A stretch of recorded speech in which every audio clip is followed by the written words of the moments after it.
superb. There are those who prefer the 76, but to my mind, the 71 has never been surpassed. It has that extra touch of finesse.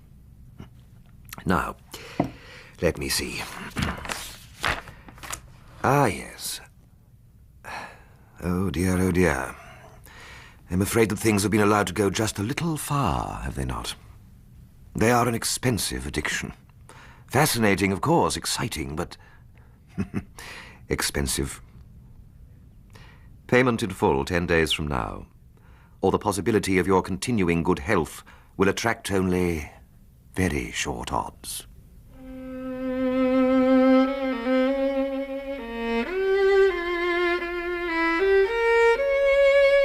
Silver Blaze by Sir Arthur Conan Doyle.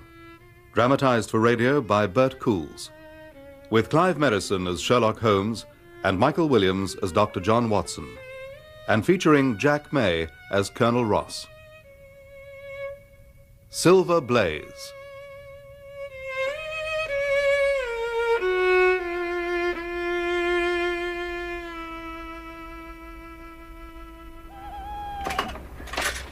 There you are, Edith. Thank you, Jim.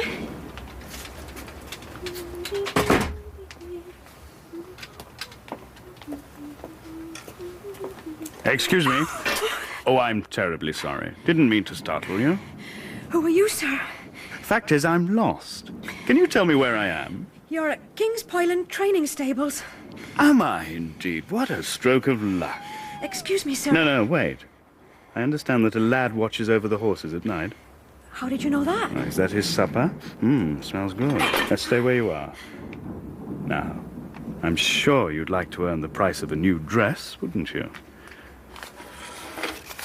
See that the boy has this tonight, and you shall have the prettiest dress that money can buy. What is it? Just make sure that he has it. Get out of my way!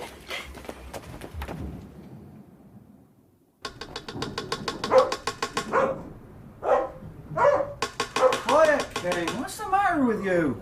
It's only Enyd with the supper. Ned! Open the window, quick! What's the matter? Oh, Ned! What's wrong? Here, give me that. There's a man! He's coming over here! What? Did he touch you? He kept on about you! Me? I want to talk to you about Silver Blaze. It'll put some money in your pocket. Edie, run back to the house and get Mr. Straker, quick. Right! You shouldn't have done that. You damn tout. I'll show you how we treat your sort.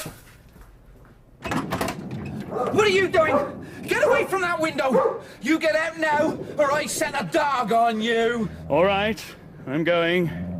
No need for violence. You should have helped me, you know.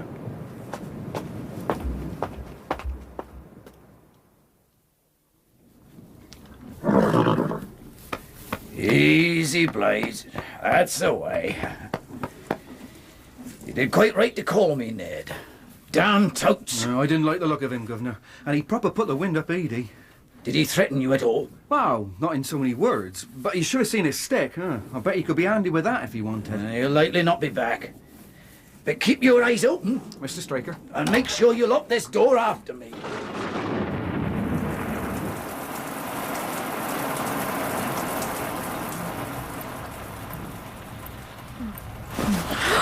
What's that? Go back to sleep, love. Oh, John. What time is it?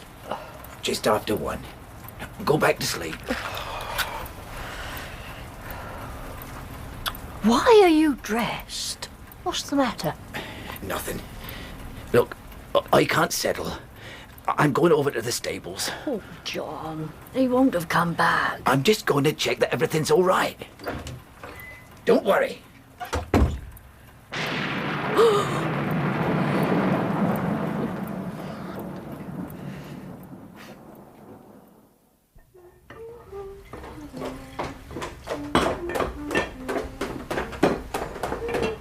Good morning, ma'am. Oh, Edith, have you seen my husband? No, ma'am. Oh, well, leave that, Edith. Come with me. Ned? Ned! What's the matter with him? Ned! John! John! Ned, can you hear me? Is he sick, Mum? Let me look at him. Edie, I think he's been drugged. Drugged? Run up to the loft and wake Jim and Freddie. Yes, Mum. Oh, my God. Edie! What? Silver Blaze! He's gone! I told you I could see something. It's Master's coat. What the devil's it doing out here? Fred, look. Down in the hollow. Oh, God. Careful. Oh, God almighty. Pull yourself together. Help me get him covered up before the missus sees him. Freddie? Jim? Are you down there? Go back, Mom. Edie, don't let her see. What do you mean? Move aside. Oh. Do as I say. Yes, Mom.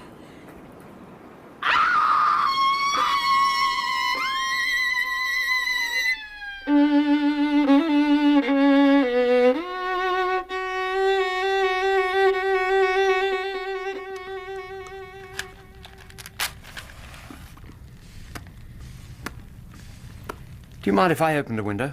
No, no.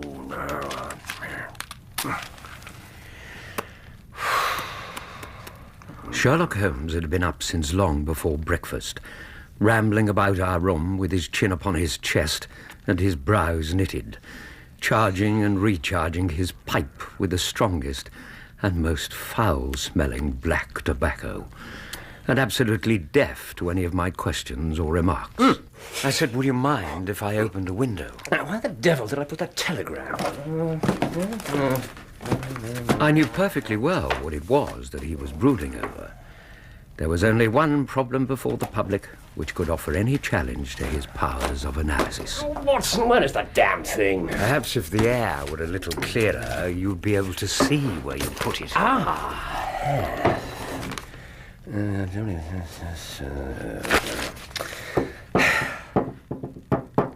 Watson, I've made a blunder. Oh, yes? Yes, I'm afraid it's a more common occurrence than anyone would think who only knew me through your ridiculously romanticized writings. Now, wait just 1 minute. What? If we're going to have this argument yet again, I insist on it. I've never known a man who so despised fresh air. And before we start in on my shortcomings, may I say that nothing I've ever done could possibly irritate you half as much as that laugh irritates me. Really? Really. Huh. That's fascinating. Why haven't you mentioned this before? Well, perhaps your forthcoming nuptials have given you a new spirit of frankness. Do you intend to be this direct with the excellent Miss Morstan? We will not discuss Miss Morstan, if you don't mind. It would make an absolutely splendid monograph. Yes, upon the classification of non-verbal utterances and their effects on various listeners. Good God, and you have the infernal gall to criticize my writing. Yes, well, perhaps you're right. Well, what's so amusing about fresh air, anyway? No, it was just that your mentioning it was so beautifully apposite. I have to go down to Devon. Ah, to the King's Pyland Racing Stables on Dartmoor. Bravo, Watson. Yeah, I've been expecting it. I'm only surprised that you weren't sent for 2 days ago. I was. Ah. As I said, a blunder.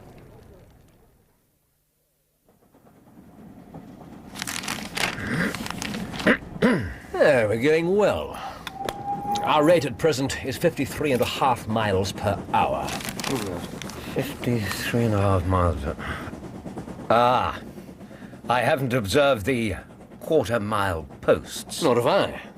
Oh. But the telegraph poles on this line are 60 yards apart, and the calculation is a simple one. So, what was this blunder? Well, the fact is, I didn't believe that the most famous and distinctive racehorse in England could remain concealed for very long, especially in so sparse a place as the north of Dartmoor. Now, I thought the case would be over and done with days ago.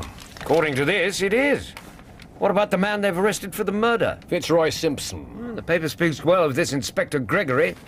He seems to have an excellent case. No, he has nothing. Come on. Simpson was hanging round the stables, trying to bribe the maid, threatening the lad. He hasn't found the horse. The horse is the key. Simpson was making off with the horse when Straker caught up with him, and he killed the trainer in order to get away. So, if Gregory can get Simpson to confess to the murder, then the whole story of what he's done with the horse will come out. Isn't that the obvious approach? Exactly, the obvious approach. Gregory may be making a name for himself, but he lacks the most essential quality for a detective. And that is?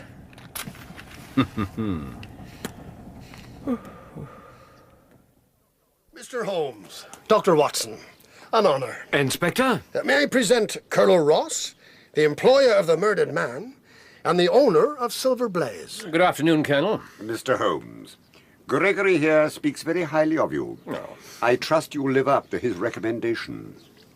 Let us hope that your trust is justified. You may rest assured, Colonel, that if anyone can bring this murderer to book, Holmes can. Well, of course, I'm anxious the poor Straker should be avenged.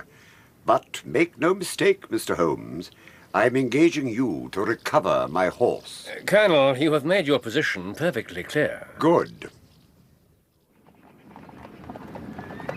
I'm quite convinced that Simpson is our man. Of course, he's still denying all knowledge of the business. Tell me, Colonel, how long has Straker been in your employ? 12 years. A good man? The best trainer I've ever had. There was no aspect of the business he couldn't handle. From the smallest local merchant to the grandest London breeder. Did he often deal with such people on your behalf? One does not keep a dog and bark oneself. No, I suppose not. Tell me about the horse. Silver Blaze. He's named for the pure white streak on his forehead. Apart from that and a mottled off hind leg, he's as black as jet. He's certainly the most valuable horse in the country. And he's the prime favourite for the Wessex Plate next Tuesday. Well, he was, until this catastrophe. 3-1 on. And even at short odds, enormous sums have been laid on him. And where one man gains, another loses. So there are those with the strongest interest in preventing him being there next week. Well, I should have thought that was obvious. That's King's Pyland, gentlemen. Off to the west. Very isolated establishment. I saw another group of buildings some way back. Capleton Stables. Lord Backwater's establishment. He owns Desborough. That's the second favourite for the Plate. Ah. I suppose the damned animal will walk away with it now. Scandalous. Who runs Capleton? A man called Silas Brown. Unlikable sort of fella. He and the Straker couldn't stand the sight of each other. And the two establishments are, what, 2 miles apart? Something like that. Too damn close, if you ask me. You value isolation, Colonel. Of course. Secrecy is essential. Fortunes can be made and lost on inside information. The business is full of rogues, touts, spies, what have you. Simpson is one such. I discovered he's got bets placed against Silver Blaze. And what amount? £5,000. Good God. But if this Simpson abducted my horse, what did he do with it? Where is it now? I presume you've searched Capleton. Of course we have. I saw to it personally. And? Oh, good Lord, ma'am, what do you think? Not a damn trace. Horses stable there, tack room there, trainer's house, yard paved, it's noisy. Direct access out into the moor, lanterns hung there, there, and there. Yeah, very good, very good. The Colonel has abandoned us, has he? Yes, he's gone to tell Mrs. Straker we're here. He did say. No doubt. Do you want to speak to the stable lad? Not yet. Where is Straker's body?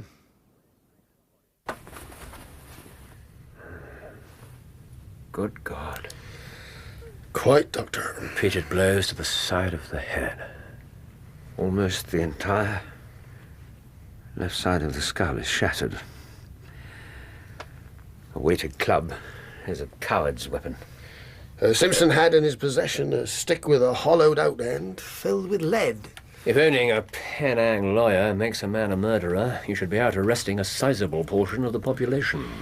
I do have other evidence against the man, Mr. Holmes. Did you examine Simpson's stick? Minutely. And?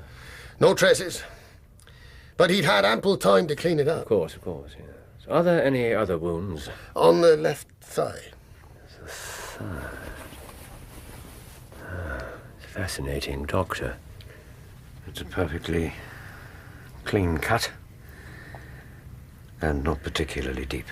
That's hardly consistent with the savagery to the head. No, not in the least.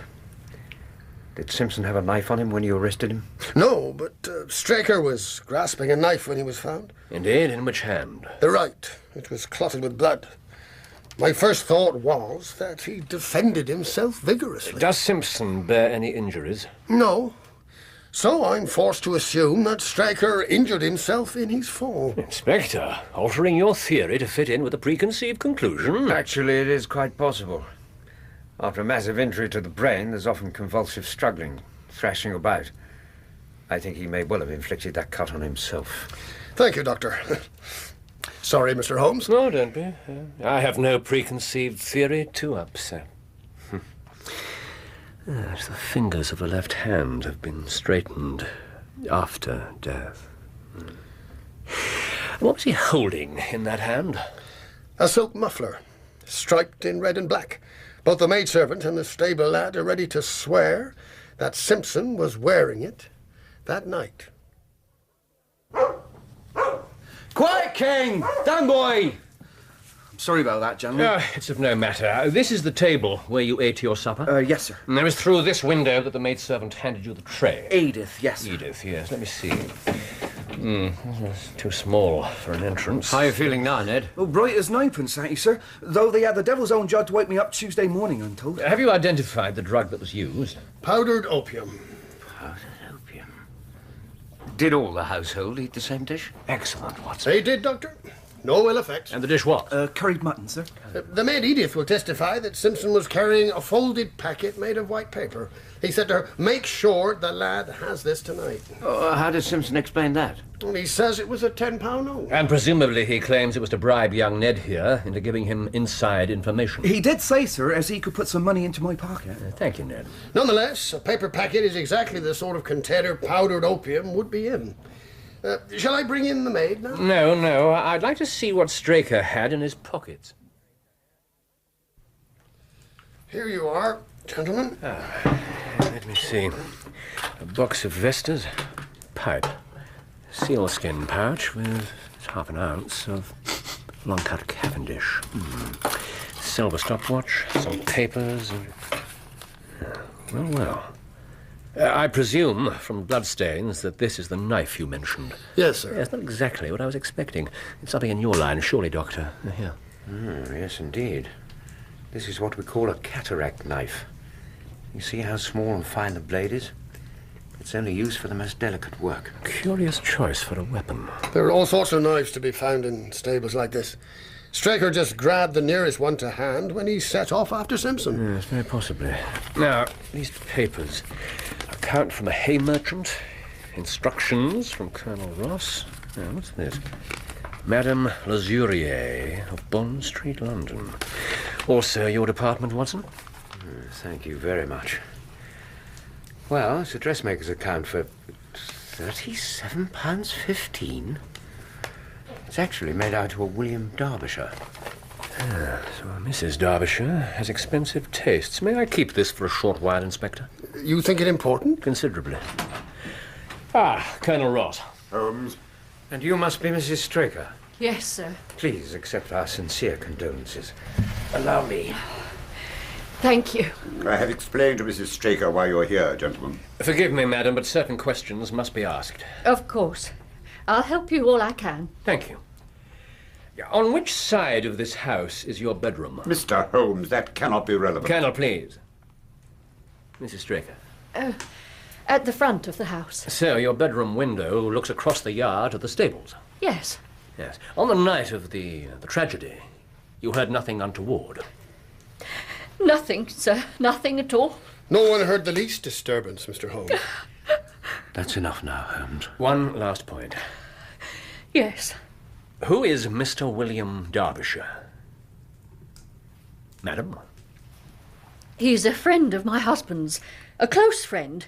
John spoke of him from time to time. And you have met him? No, he lives in London. According to the maidservant, Derbyshire's letters are occasionally addressed here. Well, that explains everything. I thank you for your patience, Mrs. Straker. Sir. Oh, one final thing. Surely I met you in Plymouth some little time ago. Mr. Holmes? At a garden party. A garden party? No, sir, I no. could have sworn that you wore a costume of dove-coloured silk with ostrich feather trimming. Oh, I never had such a dress, sir. Oh, well, that quite settles it. My apologies. Holmes, that was an outrageous display of insensitivity. But quite illuminating and therefore necessary. You may think so. Inspector, shall we go to the murder site while the light still lasts? By all means. I shall endeavour to calm Mrs. Straker. I was about to suggest exactly that.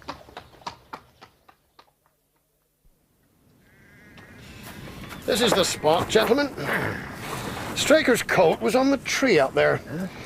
The lads who found it thought it might have blown there, but in fact, it had been quite deliberately hung on a low branch. A point of some importance, I fancy. Watson, note this location. Significant, is it not? Well, it's only a short walk away from the stables. Yes, it is. But can you see the stable buildings from here? Well, no, we're in a hollow. Well, exactly. And we're standing precisely where the body was found, Inspector. Yes, sir.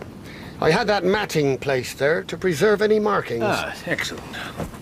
I brought along one of the boots which Straker wore, one of Fitzroy Simpson's shoes, and a cast horseshoe of Silver Blaze. My dear Inspector, you surpass yourself. Oh, thank you, Mr. Holmes. Pray, let me see.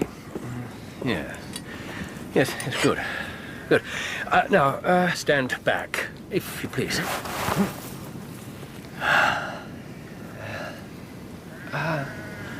Excuse me, gentlemen. Look at that. It's as if nothing in the world exists for him but that one patch of ground. I believe I could let off a pistol and he wouldn't notice it. He's transformed when he's in a situation like this. Look at his eyes.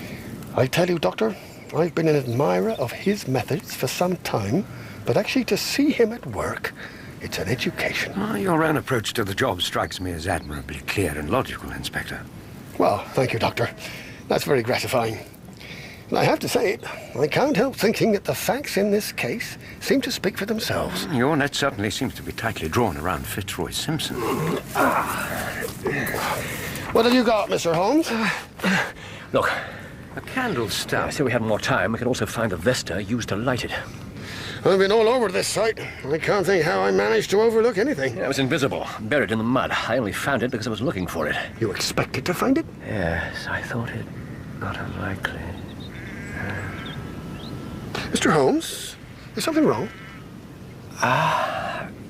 Forgive me, Inspector. No, nothing at all. No, it's true that despite your precautions, there's little to read here. I was afraid of that. It's not important. There may be tracks elsewhere. Well, the higher ground's still hard and dry. I've examined very carefully for 100 yards in each direction. Well, then I wouldn't have the impertinence to do it again. Yes, I would like to take a little walk over the moors before it grows dark. A walk? Yes, I think so. What do you say, Watson? Yeah, certainly. Yeah, splendid. Well, then we'll see you back at the stables, Inspector. Oh, and if you don't mind, I'll take the horseshoe with me. For luck.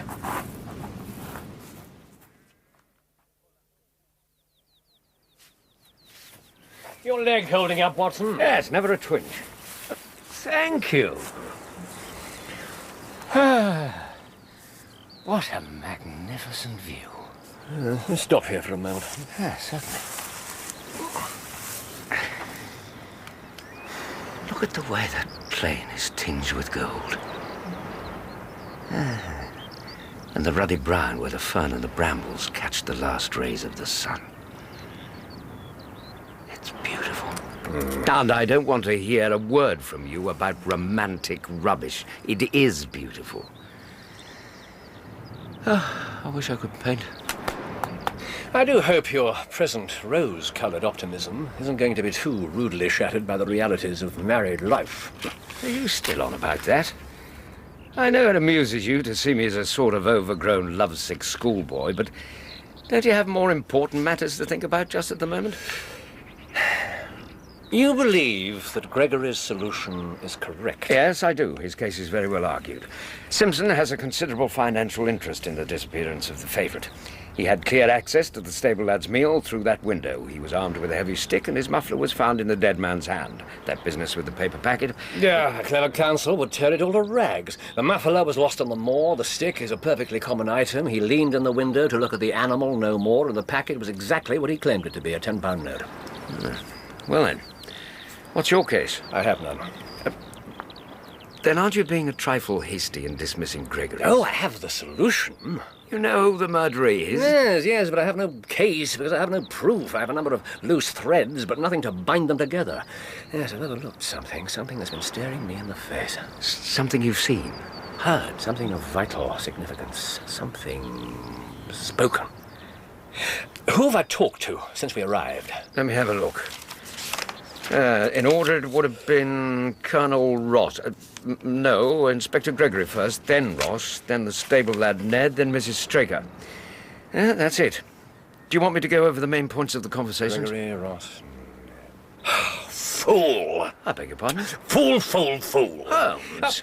Me, my dear fellow, me, not you. Oh. How could I possibly have overlooked so obvious a clue? You see what your precious fresh air does to my brain. What clue, for goodness sake? The immense significance of the curried mutton. What?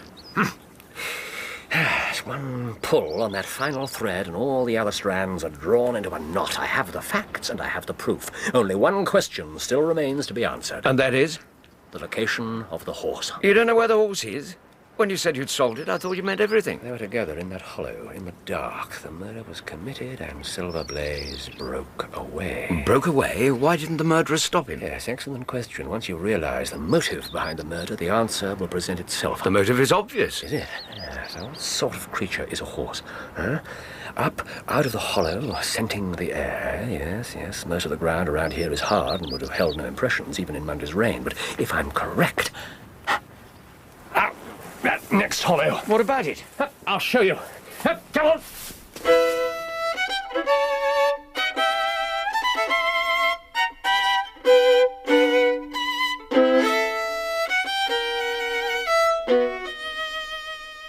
On the night of the murder, this hollow must have been as soft and muddy as the one where the murder was committed. So must every other hollow on Dartmoor.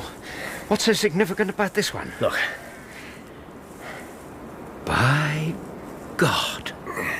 And the horseshoe fits exactly. For luck. How in the world did you know? Well, you see, the value of imagination. That is the one quality which Gregory lacks. I imagined what might have happened, acted on the supposition, and found myself justified. There, huh? And there. Well. You see these broken bushes? It looks as though he climbed out of the hollow up to that plain. Back towards King's Pyland, stopped and turned. Yes, my dear fellow, exactly as I expected. How can we follow the tracks once the horse reaches the hard ground? We can't, but it's not important. Not important? But he could have wandered off anywhere. No, I think not. So where did he go? You're not going to tell me, are you? How's the light? Just time, I think. For what, pray? For obtaining some expert advice. What the devil do you want here? Nothing that justifies such an ill-mannered reception. Are you Silas Brown, trainer to Lord Backwater? What if I am? Be off with you, you pair of touts. Now, just a moment. All right, Watson. What I want is 10 minutes talk with you, my good sir. I've no time to talk to every gadabout. Be off. About last Monday night, or early Tuesday morning, if you prefer. You watch what you're saying. I'm no killer. I don't believe I mentioned the murder. I won't ask you again. What do you want? Your help. My help? Why should I help you? Because if you do, I may well feel inclined to return the favor, and if you don't... There's too many prying ears out here. This way. Watson, wait here. Don't let anyone disturb us. Are you coming or not? I'm a busy man. I shan't need more than a few minutes. You're doing what? We are returning to London by the midnight express. We've had a charming little breath of your beautiful Dartmoor air, but now we must depart. Mr. Holmes. Doctor. Sorry, Inspector. You know as much as I do. So, you're giving up. You despair of arresting the murderer of poor Straker. There are certainly grave difficulties in the way. And the horse? What about the race? Since you can offer me no hope, I urge the public to withdraw Silver Blaze's name from the entries. Absolutely not. You must let the name stand. Yes, well, I'm very glad to have your opinion, sir. I have every hope that your horse will be there at the fall of the flag next Tuesday. Have you indeed? And I plan to be there to see him run. I suggest that you have your jockey in readiness. Inspector, a word with you outside. Straight away, Mr. Holmes. Oh, Colonel, I trust you've no objection to giving us a ride back into Tavistock. Thank you so much. Well, Doctor, I must say I'm disappointed in our London consultant. I don't see that we're any further advanced than when he came. At least you have his assurance that your horse will run. Yes, I have his assurance. I should prefer to have the horse. Easy, girl. Easy. There you go. Do you have a photograph of Straker? Yes, I do. Here. My dear Gregory, you anticipate all my wants. Good evening, Ned. Sir? Inspector? Mr. Holmes? Yes, Ned. Look, sir, I know it's not my place, and if the Colonel catches me talking to I'm you... sure we can rely on the Inspector here to keep a lookout. Certainly, Mr. Holmes. Well, thank you, sir. Well, it's Silver Blaze. The other lads are saying... Well, has that villain Simpson really done away with him? Because if he hasn't... Ned, you need have no fears. Please believe me. Colonel Watson. Climb aboard. You're damnably free and easy with my carriage, Holmes. After you, Inspector. Thank you, Doctor. Well, for heaven's sake, Holmes, are you coming or not? One moment, Colonel. Ned. Sir? Those few sheep in the paddock. Who looks after them? I do, sir. Have you noticed anything amiss with them of late? Well, sir, it's not of much account. Now go on. But 3 of them has gone lame, sir. A long shot, Watson. A very long shot. Thank you, Ned. Sir. Have you finished? May we depart? Gregory, let me recommend to your attention this singular epidemic among the sheep. You really consider that to be important? Exceedingly so. Thank you, Mr. Holmes. Is there any other point you wish to draw to my attention? A curious incident of the dog in the night-time. But the dog did nothing in the night-time. That was the curious incident. Drive on.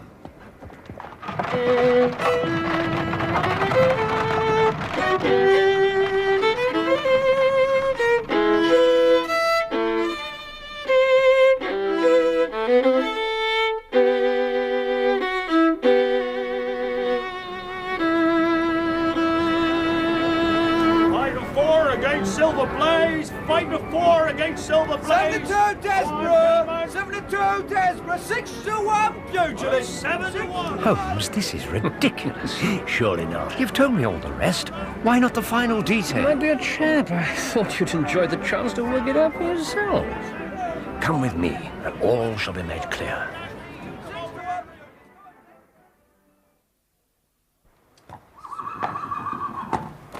Out you come, boy. Easy, boy. Easy. Good day to you. Mr. Holmes, sir. You remember my associate, Dr. Watson? Sir? Mr. Brown. Any problems? None, sir. Everything's to hand, just as you ordered. Pleased to hear it. This seems to be a splendid beast. Your expert opinion, Watson. I take it this is Desborough. Magnificent. You wouldn't say that he's been ill-treated or deprived in any way? Ill-treated? I've rarely seen a finer-looking animal. But why should you think he... Brown, Colonel Ross will be joining us here shortly. You haven't told him? He knows nothing. I swear to you, my first thought was to do what was right. God's truth. So I saw. But then the devil came into you when you thought of how much money could be made. Watson, Brown claims to be a reformed man. Your testimony would appear to support him. I'm not sure that I'd be willing to pledge his good behavior in the future. Well, we shall just have to see. Silas Brown, you've kept your end of the bargain, so I shall keep mine. Be off with you, and be sure that our paths never cross again. God save you, sir. You too, Doctor. You can rely on me. I doubt it. There they are. Prepare yourself for the final act, Doctor. I don't think Colonel Ross will share your amusement. No, perhaps not. Good day to you, Colonel. Inspector Gregory. Mr. Holmes. Doctor. Mr. Holmes, I have seen nothing of my horse.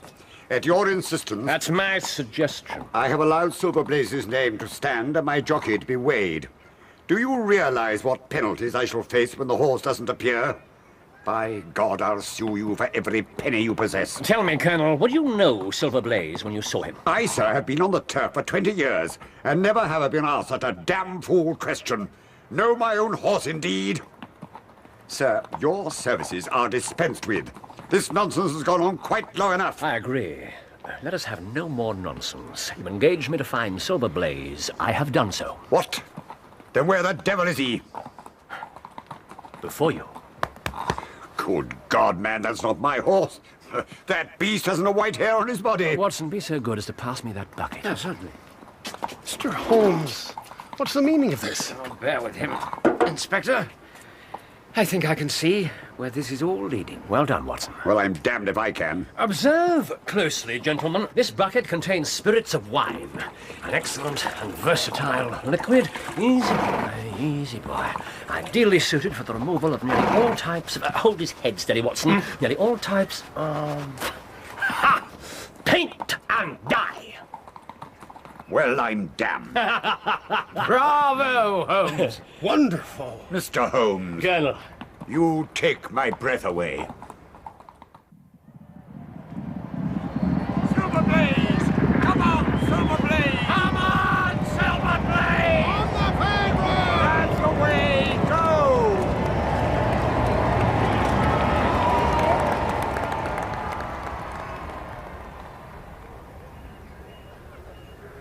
Well, did you enjoy a bit of fun at the Colonel's expense? Yes, I did. And don't try to tell me he didn't deserve it. Did I say anything of the sort?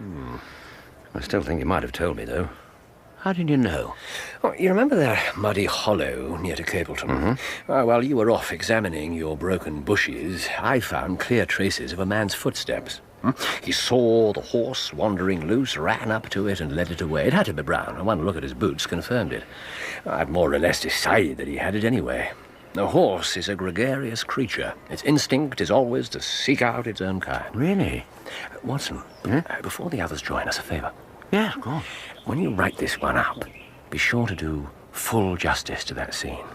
Mr. Holmes, you take my breath away. Oh, so my writing does have some value, then. Have I ever doubted it? Colonel, congratulations. Mr. Holmes, I owe you 1,000 apologies for having doubted your ability. Colonel, I accept your apologies. Did you enjoy the race, Inspector? I did, sir. Very rewarding. How about you, Ned? Wonderful, Doctor. It's great to see him again. Thank you, Mr. Holmes. My pleasure. Now then, lad, get a blanket on that horse, and then you can cut along and enjoy yourself. Thank you, sir. Come on, Blaze. Good lad, that. Potential. Get back here by 5, mind. Sir? Mr. Holmes, you've done me a great service by recovering my horse. You would do me a greater still if you could lay your hands on the murderer of John Straker. I have done so. You got him. Who is he?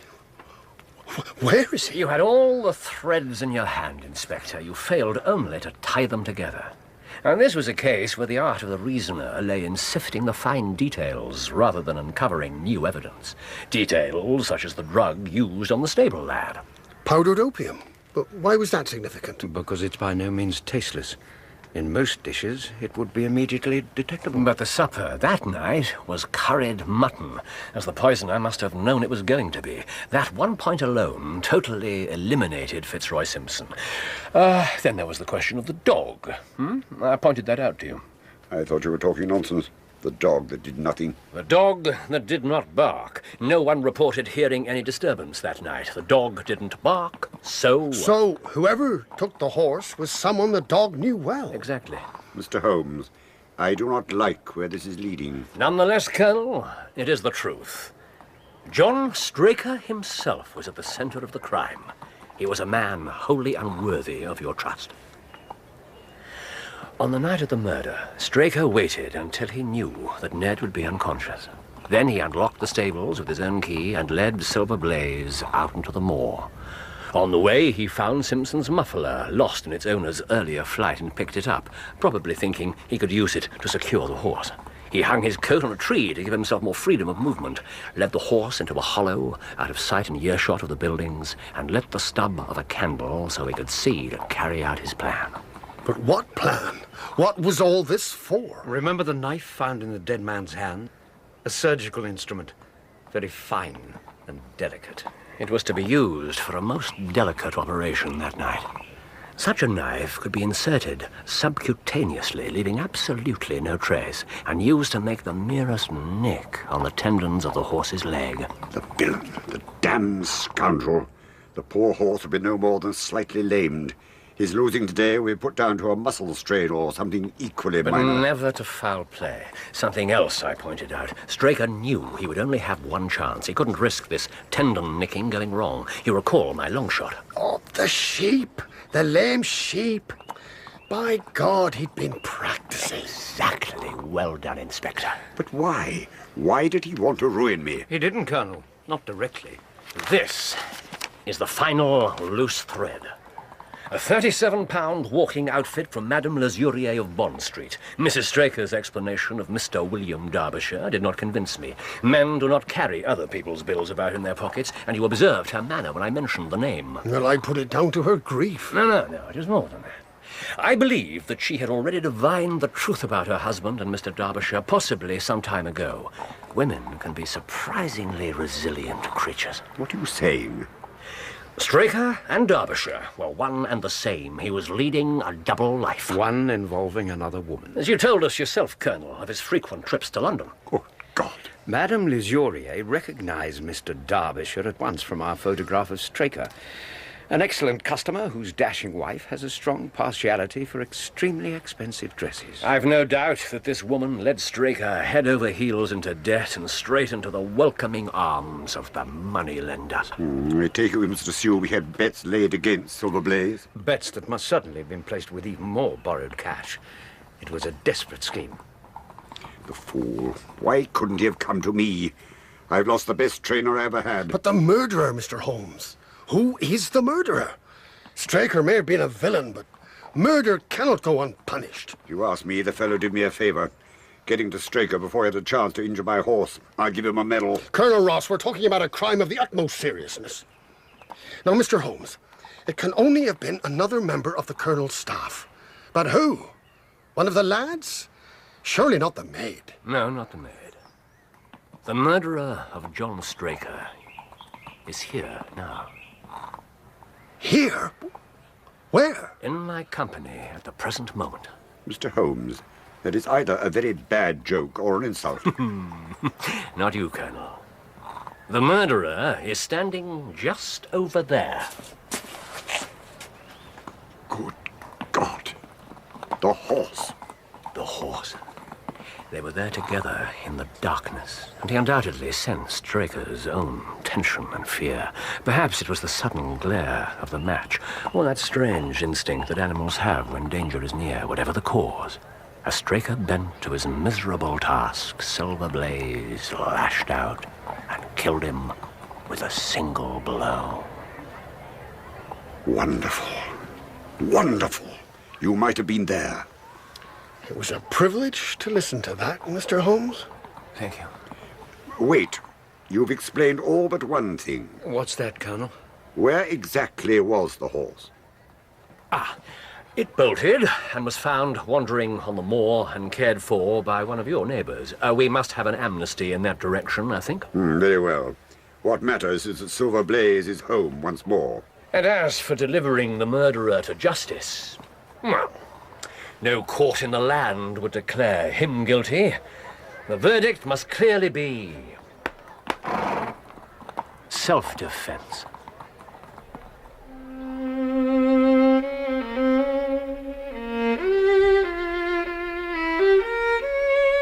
In Silver Blaze, Sherlock Holmes was played by Clive Merrison and Dr. Watson by Michael Williams, with Jack May as Colonel Ross.